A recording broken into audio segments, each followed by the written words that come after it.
আসসালামু আলাইকুম। বাবু কোয়েল হ্যাচারির পক্ষ থেকে সবাইকে জানাই স্বাগতম। আজকের ভিডিওতে আমরা দেখাবো কোয়েল পাখির ডিম থেকে ইনকিউবেটর মেশিন দিয়ে কিভাবে বাচ্চা ফোটানো হয়। আমরা জানি কোয়েল পাখির বাচ্চা ফোটাতে 18 দিন সময় লাগে। এর মধ্যে 14 দিন সেটিং পিরিয়ড এবং 4 দিন হ্যাচিং পিরিয়ড। সাধারণত শ্যাটার এবং হ্যাচার মেশিন আলাদা হয়ে থাকে, তবে কিছু ছোট মেশিনে শ্যাটার ও হ্যাচার একই জায়গায় থাকে। প্রথমে ট্রেতে ডিম সাজিয়ে তা জীবাণুমুক্ত করে আমরা শ্যাটার মেশিনে দিই।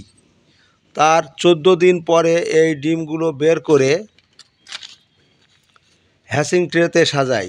এ সময় কিছু নষ্ট ডিম বাদ দিতে হয়। এরপর হ্যাচিং ট্রেগুলো হ্যাচার মেশিনে সাজিয়ে দিতে হয়। এরপর 2-3 দিন হলে নিয়মিত চেক করতে হয়।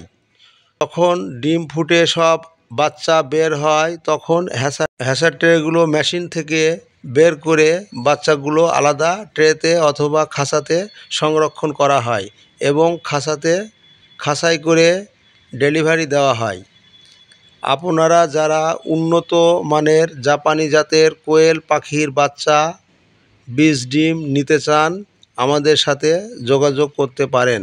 আমাদের ঠিকানা পুলিশ লাইনের সামনে, চুয়াডাঙ্গা সদর, চুয়াডাঙ্গা। আমাদের মোবাইল নম্বর 01977791962।